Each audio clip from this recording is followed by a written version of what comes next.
Hello, everyone. I'm Seven Investing lead advisor Max Chatsko.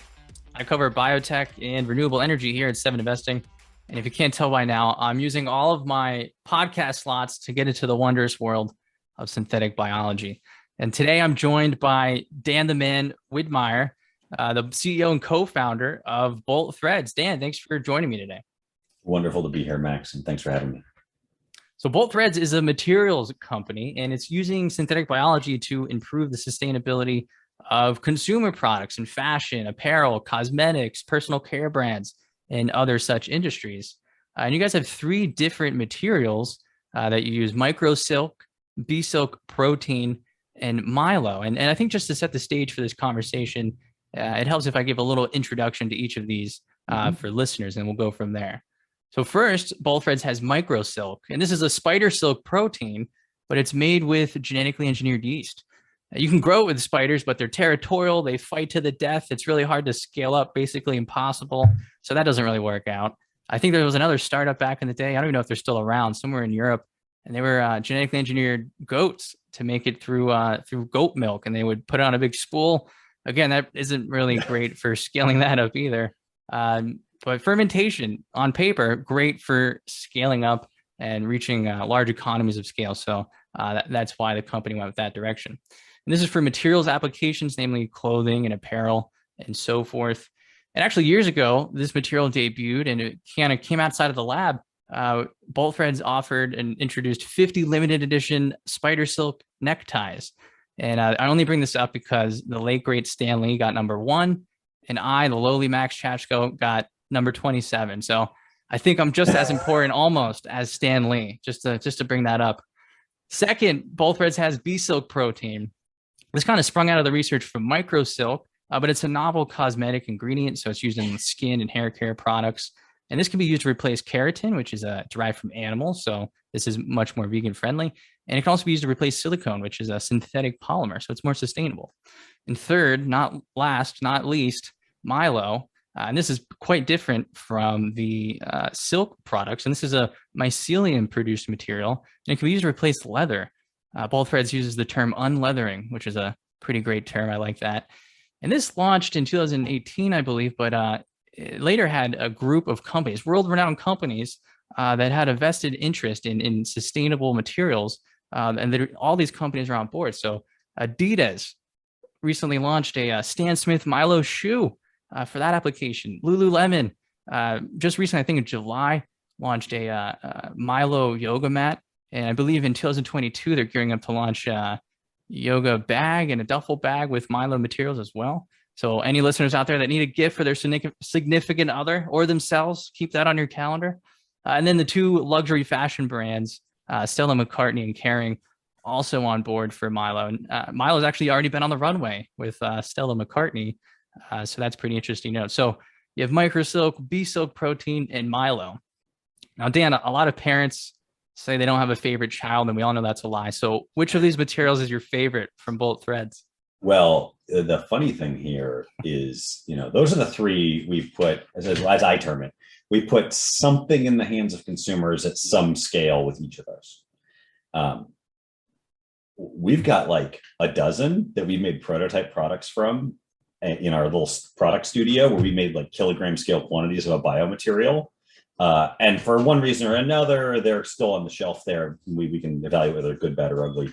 I have a hard time because there are some things that we haven't even shown people yet that are pretty exciting as well. What I'll say is we started this business to solve what we saw as an imminent and long-term crisis around sustainability on the planet. And that one of the core pain points was going to be around the selection and usage of materials. Fashion, as an example, people can dispute the magnitude of this number, but the number we've got at Bolt is about 75% of the environmental impact of a fashion product comes in the selection of the raw materials. And that's a supply chain that's built to deal with the materials they have, not to use deep technology like synthetic biology to make them wildly better. And so when we look at the market, we really want to be making a big dent in this space. And for that, we've got our favorite. We have things we like. The technology is interesting or has cool science problems. But at the core, if you want to solve that problem, that's a commercial problem. We want to make sure that we're making things that our customers, which we have this interesting relationship where our ultimate customer is a consumer, right? You, Max, decide to buy something for yourself or your friend, or you tell somebody about it, a significant other, you're going to buy a product. But the person who buys from Bolt is a brand, an Adidas, a Kering, a Stella McCartney, a Lululemon. And so in some ways, we have to make sure we're serving both of those customers well. At the moment, the answer is Milo. Like, we put a ton of time into Milo. It's a giant market, 35 billion square feet of leather and pleather used per year on this planet. You could generously round the total shipped volume of alternatives to leather and pleather to zero. That would be a generous assumption. And so there's a massive amount of work to be done to scale into that opportunity, and that's where one of the major pain points is for brands out there. And so I'd say that each material we make, there's something I like about it scientifically that is unique to all of them. Commercially, it's very clear that Milo is where the heat in the industry is right now.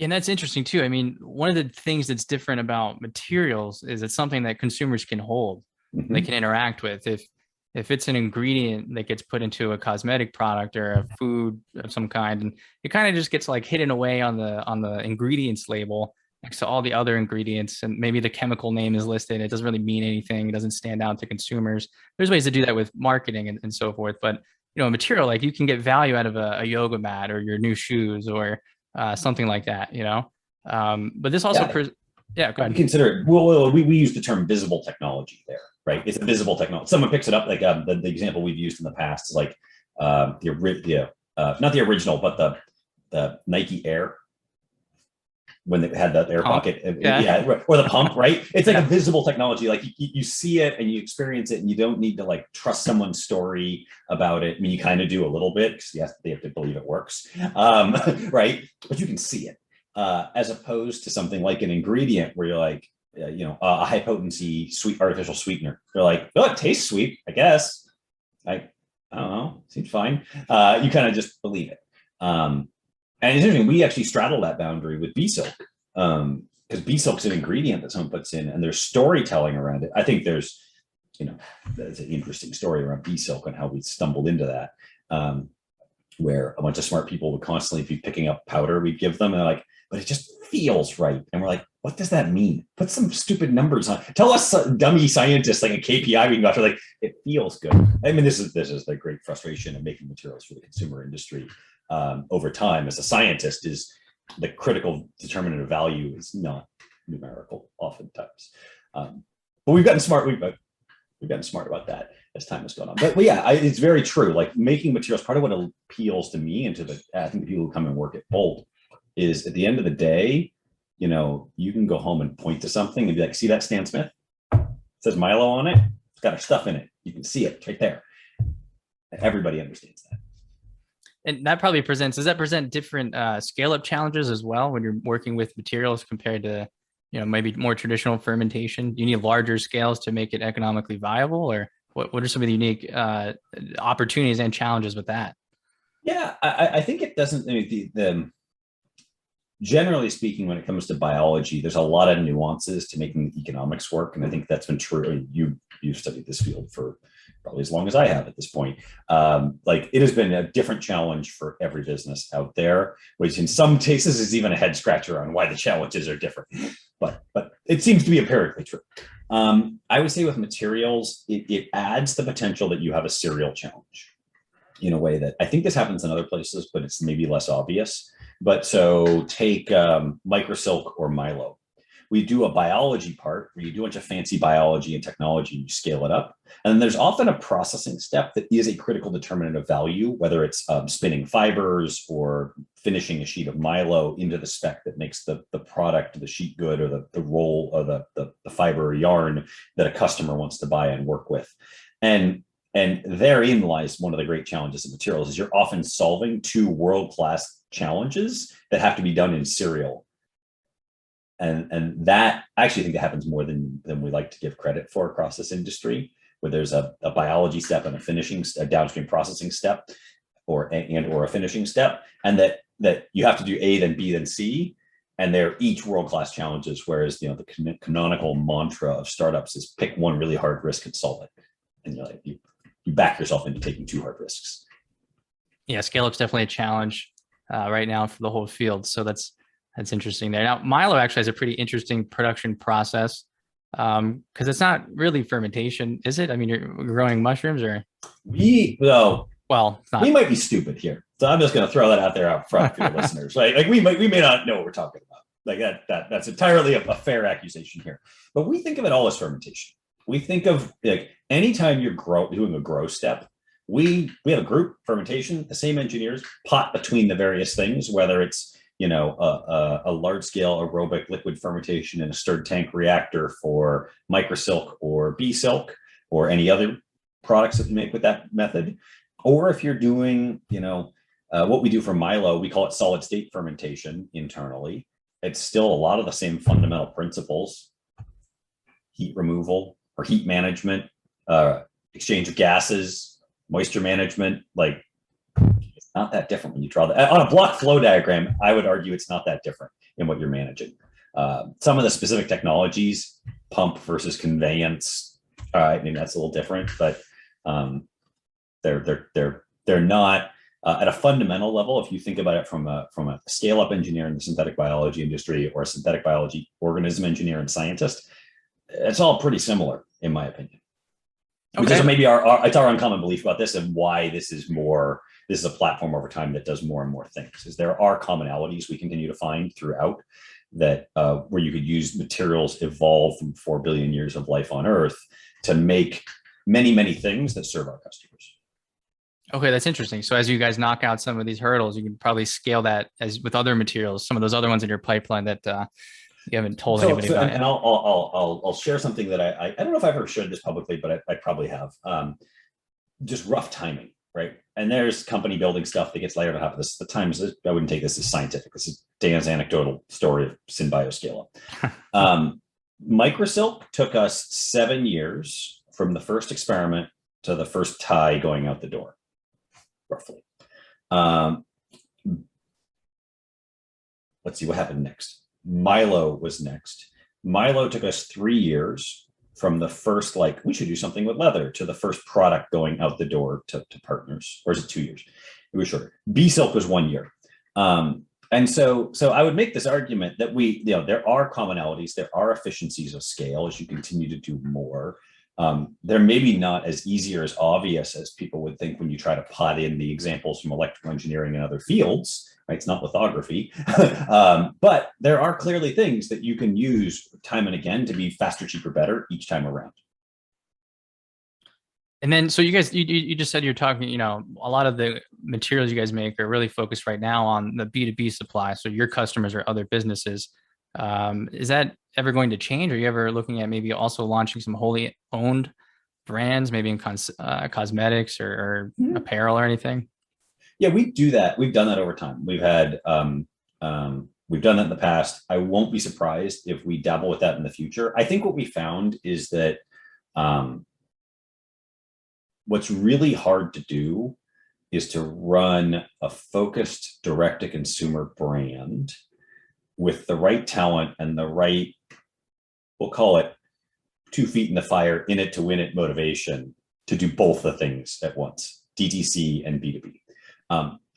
What we have learned is that there are places, there's this term, you've heard this a million times, you probably will cringe when I say it, across this industry, drop-in replacements. And we're all like, because everyone's learned there is no such thing, right? There is no such thing as a drop-in replacement. There's things that are close to what you use today, but everyone goes through a whole new qualification process, even if you make something that's chemically identical to a molecule someone's using today. We believe that there are lots of application spaces where humans aren't creative enough to guess where the next hop is. So take Milo. We make something that's like leather.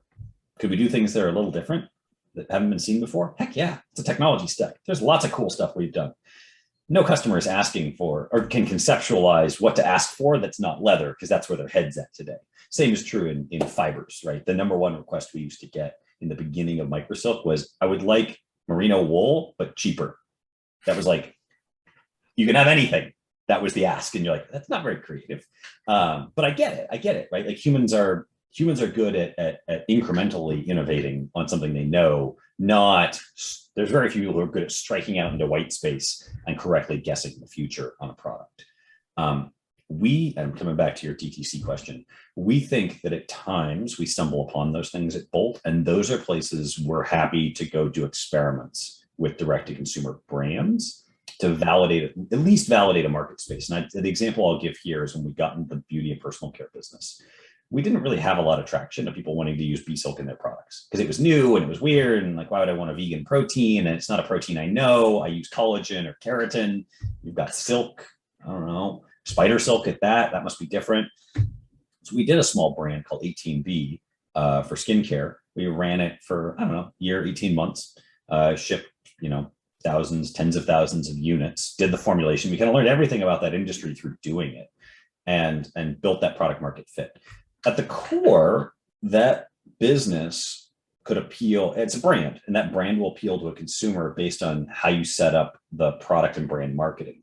And that's going to naturally limit your reach as compared to now where we're supplying great companies like Vegamore with an ingredient that helps them reduce the silicones that they put in there, as well as get rid of any, not using animal protein because they're a vegan brand that can't use animal proteins, and put that product on the market. Like hair care was not on the 18B roadmap anywhere soon.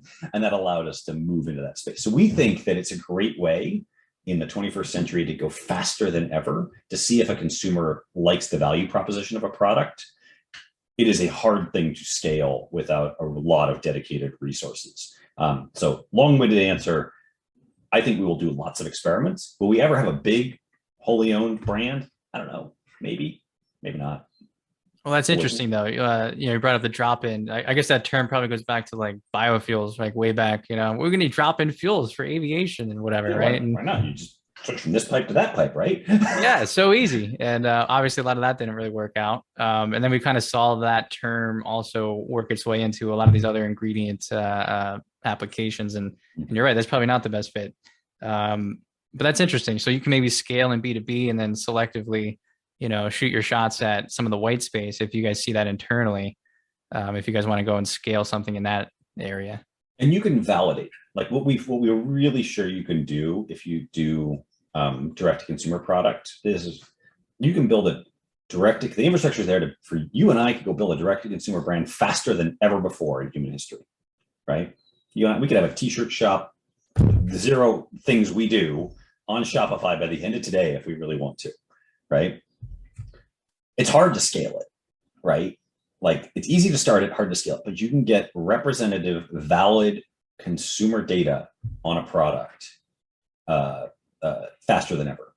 And so if you have that actually really changes the motivation and the sales pitch for why you go through the hellacious pain that is scale up in the synthetic biology industry if you can validate the product works, right? I've hopefully not, maybe new talking to your listeners about this, but this is the drum I've beat with every synbio entrepreneur I've ever mentored is like, you should go do some, like, if you're doing something that's going to be a consumer product, doing a D2C thing to validate it will allow everyone around the table to look at your product and like, yes, we're willing to put the time, the money, the blood, the sweat, the tears to scale this thing up because people are going to love it when they have access to it. That's interesting. I get the most resonance with that in the food space because they kind of get it. But. Yeah, so it's a great way to validate it. Now, maybe, one of the ways you guys tried to maybe navigate some of these challenges was, a few years ago, you made the acquisition of Best Made. Mm-hmm. And, Best Made had it was an apparel, like outdoor clothing and apparel brand. Had a couple stores, sprinkled throughout cities in the U.S. Mm-hmm. And then it just didn't really work out. Well, maybe it wasn't a good fit with Bolt, and I don't know what you can say about it. But I guess my read was it seemed like maybe there was not a great cultural fit.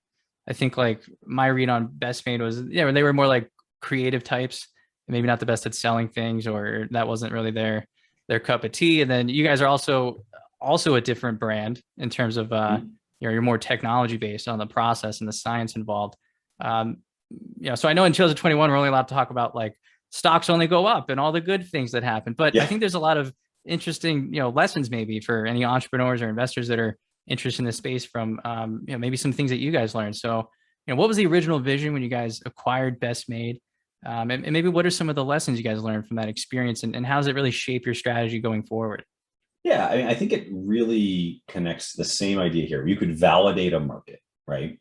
And product market fit with product by having a channel to ship it through, and talk to a consumer directly. And I think our thesis at the time, as I recall, was that Best Made would allow us to do that, right? We're making fiber products. There's lots of things with natural fibers in the product line. We can do innovation and try things. And I believe if you look back at it, we launched at small scale a half a dozen to a dozen things that had microsilk in it. I suspect three things were really a challenge, were really a headwind there.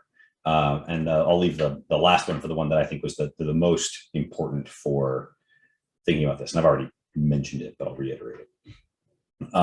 One, I think we were early on in the scale up of microsilk. We didn't have the volume of microsilk we were producing at the time, did not match with the needs of the brand to become a meaningful fraction of the product share. And so that's a bit of a headwind there. We did lots of prototype products, and we think we found lots of places of how to use microsilk in different products that we would not have found any other way. That worked. That was good.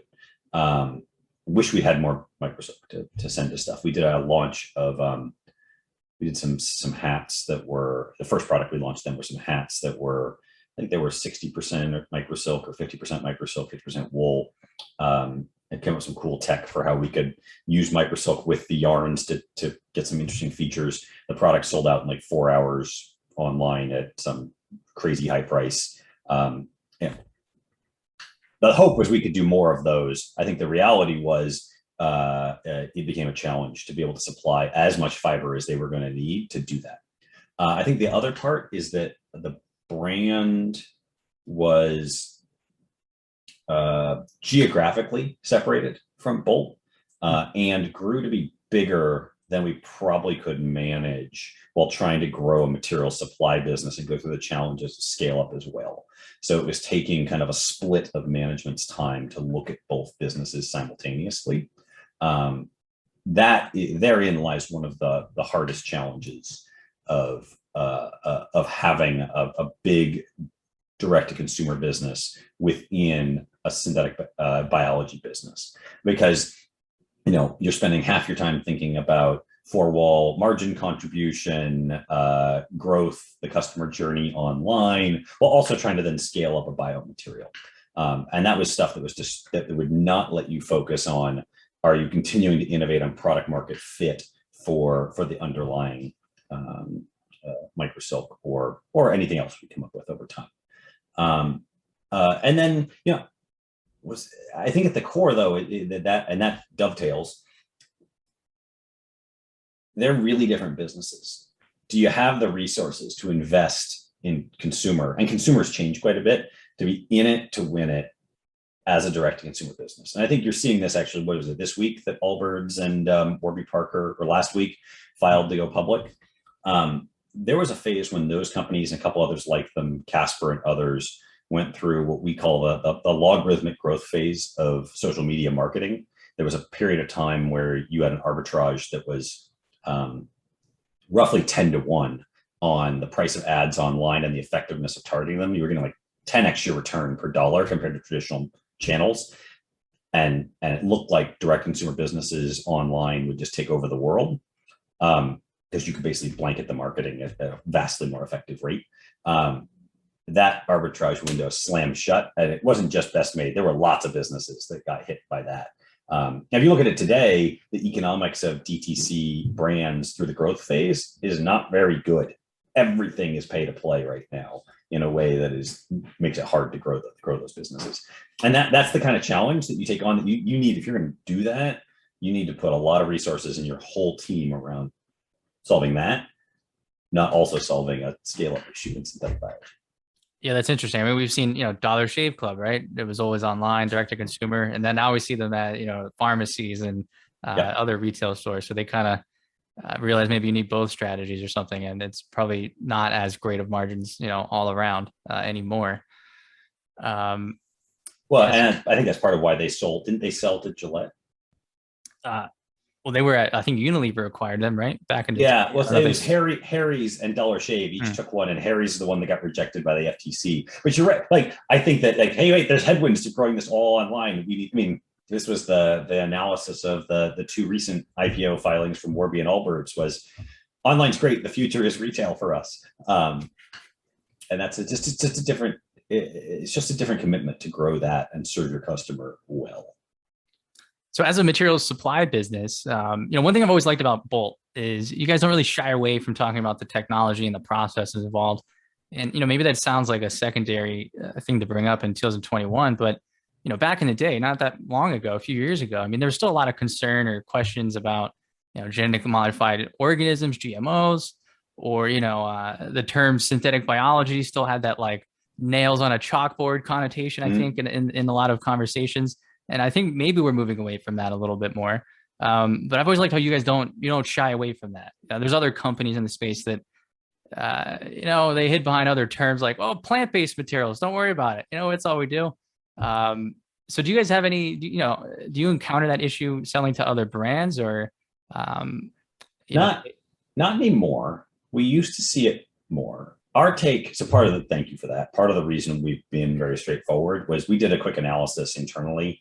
It's got to be 7, 8 years ago now, where we looked at ourselves and we were like, okay, we're not sure if synthetic biology, genetic modification, genetic engineering is going to be, the next like culture war topic, or if it's going to fade into oblivion like a million other things that have come up. Can't we don't control that. We have a part to play, but we don't control it by any stretch of imagination. But one thing that's emphatically true: no one who digs deep on Bolt is going to look at us and believe that we're not connected to synthetic biology, right? You've got like two dudes who went and worked in Chris Voigt's lab as amongst the first dozen synthetic biologists in the world in name, who start this company. Like it just is, right? Like it's going to be part of what we are. So we shouldn't try to obscure that. We shouldn't try to hide from it. We want to be transparent. I mean, it filters through. It's why we are so, put so much effort into branding our material, right? I'm wearing a Milo shirt, right? Like we put all this work. That's why our customers, right? Like Adidas calls it the Stan Smith Milo. Like they put the name of the material in the product name, right? Because we want to be held accountable to the promises that we make about what our products represent in solving a sustainability crisis that continues to loom large over humanity. And that only works if you're willing to be transparent. And so we made a really early on decision that like, that's just what we're going to do. That might be bad for us, might be good for us. We'll try to do it the best we can, but we're going to be transparent about things. And we're going to be clear. We try to not call out others on things because we think that just gets in. That's my job, Dan. It's you can do that. You can, and you do a great job of it. And, but like, we're of the rising tide lifts all boats. We want to pull toward this sustainability crisis. We will help everyone. We will work with people who have, practices in the past that we might not have done. We want everyone to change, and we believe everyone can change and will and should, right? When it comes to the material choices they make to solve the sustainability crisis that we call climate change. Unless everyone gets on that boat, we all win or we all lose together. And so we try to be transparent. We try to be clear on a dose of reality on what is pure hype in our opinion and what is real. Because we think that not everyone wants to hear it, but they appreciate hearing it.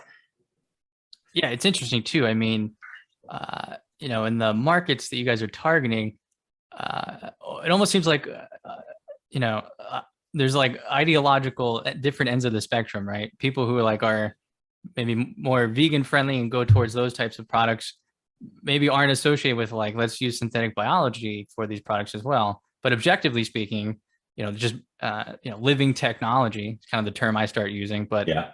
that's like the better way to do it in the long run if we want sustainability and to deliver on all of the same values. So, but it's interesting that And I'll give those guys a lot of credit. A lot of that crowd, the animal welfare, vegan crowd. I think a lot of people who had come from this industry, or a lot of the veterans I hired, were really skeptical of that group. And you know what? I was willing to talk to anybody in that group with open arms. And I got to give that group a lot of credit, that set part of the sector, a lot of credit for coming around to the realization that at the end of the day, that we were aimed at the same, like we had the same outcomes that we were aiming for. And you know what? I like good outcomes. Good outcomes are good. I like that. Like if we make the world more sustainable, everybody who's on that boat is on the boat with us. And maybe we have quibbles about a chemistry we choose to use here or there, like little things, but like fundamentally, if we're pulling towards the same number one priority, that's fantastic. And I give that crowd in particular was one that the animal welfare and vegan crowd that I think went from a place of not getting it to really getting it in the last 8 years. Oh, that's interesting. See, like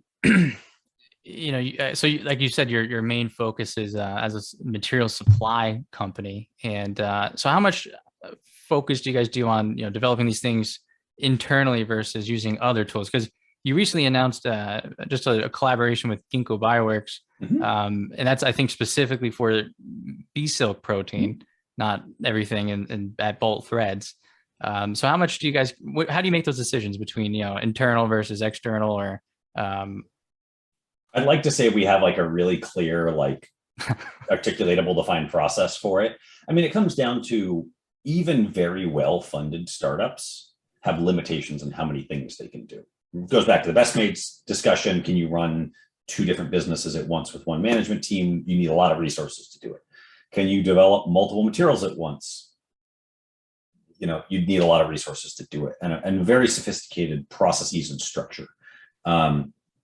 We have come to the idea that at the end of the day, if you're going to scale up is the hard part of this industry. I think we've all come to that's the learning of the last 15 years.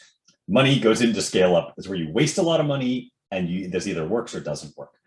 And if you're going to scale up, things have to work to a level of reproducibility and robustness that is vastly in excess of what any scientific founder, and a lot of the founders in this area come out of the science side of things, either academia or the research parts of these groups.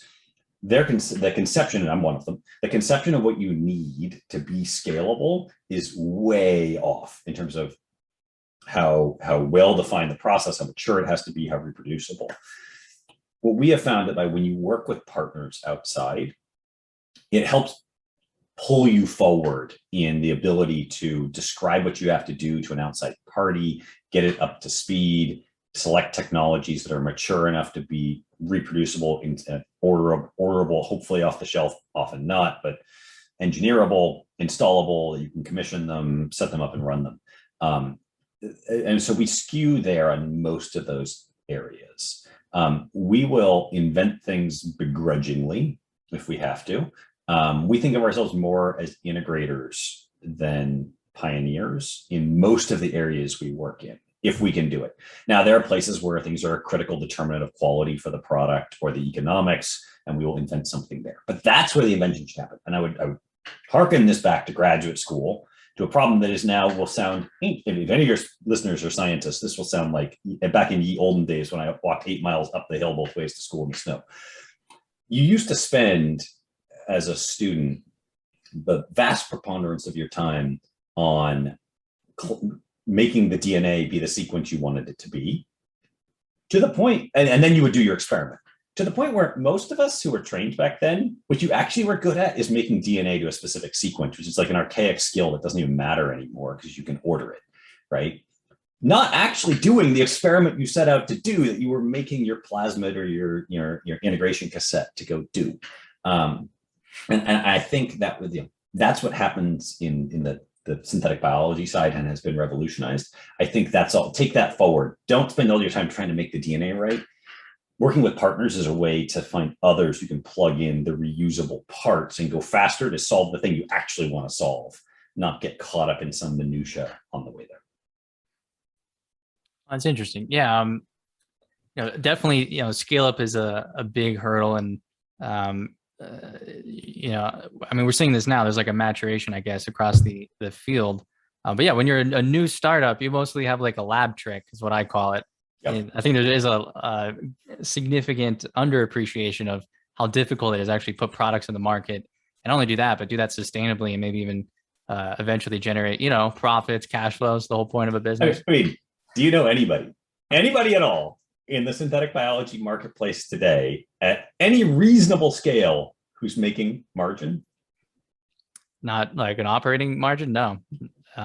So it's interesting too. I mean, this field's got a long ways to go to be pound for pound competitive with anybody else out there. Yes, I try to remind investors this of all the time, and like right now we're in this weird period of the market where there's a lot of momentum and there's a lot of excitement and optimism, and that's great. And specifically, we see certain areas like synthetic biology is one of them where there's a lot of excitement. But again, I think like people almost have this FOMO. You see the stock chart go up, or you hear about this large valuation or something, and you think you have to get in right now because this is the future. And I don't think people understand how very, very, very early it is in all of this. And it's very possible. I think some of the best, synthetic biology companies, the largest that we're going to have in our lifetimes, probably haven't even been founded yet. Like it kind of goes back to what you said. People are bad at going into white space, right? We make all these incremental gains, and there's still going to be a lot of value to be made from existing companies. But yeah, it certainly is. It's tough to communicate that to investors. Like in the .com bubble, most of the largest companies today in the net stocks, which was the term, they weren't even around. They weren't even public. The Googles, the Facebooks, and the Amazon hadn't stumbled on its best product. Apple hadn't stumbled on its best product. So yeah, appreciate how early this is, and there's still a lot of challenges to overcome. Speaking of which, and it's a detail-oriented space, right? Like it's one of those ones that we see this all the time, where people get excited by a stock that promises they're telling the great story, but the gap between even a smart person who's studied in the space and their understanding of what has to happen for that company to become a generator of operating margin. Like people think, well, there's a gap like this and I don't understand. No, the gap is like from here to the center of the earth from your understanding. Like there is a lot of stuff to know, and there's only a small handful of people who really have a good conception, in my opinion, of putting all the parts together. That will change over time. The space has enormous potential. We're going to see massive innovation from the space. There's going to be a lot more dead bodies than people expect. Yeah, I'm optimistic about synthetic biology. I just think I can also wait. Maybe some of these valuations don't make sense, or there's going to be even better companies in the future. I put it this way: I'd buy the basket. If you make an ETF that's all SynBio, I want to know who. I don't know, Max. You can make the decisions on who qualifies and not. But like, right, buzzword. But I'd buy the basket. I don't know if I would buy any one company in this space. Interesting. Yeah, that's interesting. So I mean, if I have to do one or the other, I got some companies I like in the space, of course, right? Right. Angel investor in some of these places, but like, but generally speaking, if you were like, you can buy the basket or you can buy only one, I'd be like basket. Like the space is going to do great. I just don't know what's going to work and what's not because of it's so much going on under the hood. So maybe to round it up, and maybe we've already touched on these, but maybe just to recap, what are some of the best opportunities and challenges for, bringing synthetic biology to consumers? So for consumers, the places I see, so food is clearly working. The economics in that space are still a question. I think it's gonna be a hard one because it's a relatively commodity space, but it's clearly like the story and the ability to reduce to practice in a way that people can say, hey, this kind of tastes like a chicken nugget, or this kind of tastes like a hamburger. Like it works and it's clear. And you're seeing, there's an explosion in that. Yeah. You can't throw a stick without talking to like 15 SynBio meets food companies and advise them every day. So like it clearly works. It can work. Everyone, their brothers jumping in on the startup side, and I think you're seeing the incumbents, the large incumbents, capitulate to some degree and say we're going to get on this party too. That's very clear. It's a little earlier. I would argue that Bolt is the leader in the materials space, both in terms of like how long we've been at it, but also the maturity of our processes and how we go through everything and think about bringing it to market. That space is clearly a step behind where food is taken off to. I think you'll see that start to catch up because, take our area we occupy. There's 100 billion units of apparel made per year on this planet. Like that's a lot of real estate to go tell your story to people. It's also a mind-blowingly bad sustainability challenge, but we'll leave that for our next podcast discussion. I think that's really interesting. I think there's a lot of, I think you'll see it on the ingredient side as well. Clearly, the cannabinoid space is a really good sector for synthetic biology to apply to. It's like a really clear, really high value add molecule that's not a pharmaceutical, like, maybe those guys will come yell at me now on Twitter, but like maybe they are pharmaceuticals. I don't know. It can be whatever you want it to be. Just color your own, color it however you want. But like clearly there's a high value proposition for making, discrete molecules there with very clear downstream processing. Yeah, I had Kevin Chen from Hyacinth Bio on the podcast sometime last year. So we talked about that, and I would agree with that assessment. And that's one of those things that could show up very clearly with a story in the consumer space. But I think it comes down to where are the places that, and you touched on it at the beginning, Max, like where are the places you can tell a story of visible technology, right? The marketing story and the experience of the product and whatever the product is. And this is why food materials are particularly interesting, is that through one of your senses, you can say, yeah, that's different and it was made different. And I appreciate that. And I'm willing to ascribe value to it. And I think that, that in my opinion, I'm massively biased on this opinion, right? But that is one of the fundamental things that can drive synthetic biology forward, because there's a whole, it's like an iceberg, right? The consumer stuff, in my opinion, is giant. It's we think of the part we play in as about 2% of global GDP, right? And for reference, like global advertising is 1.5% of GDP, like big numbers. Right. But like there's a whole lot of opportunity that's under the waterline there that's less visible. But having some wins that are visible will make it way more possible to do the invisible things that will build great synthetic biology businesses that live in the marketplace out there. And so my hope is that these handful of sectors that can make visible technology real will really prime the pump for the rest of the industry to power through the scale-up process, the large dollars involved, the blood, sweat, and tears. There's a lot of tears that come with the scale-up. There is more blood than you would expect too, and be able to push these over the finish line, because the promise remains as big as ever for biology. I would agree. All right, well, bolt threads, guys. Sustainable materials with biology, synthetic biology, living technology, whatever we want to call it. They've always done a great job talking about technology. They were one of the first synthetic biology companies to really understand the importance of, going to the consumer with visible technology is the term we're going to start using now. So Dan, thanks a lot for joining me here today. Yeah, thanks for having me, Max. Great conversation with you.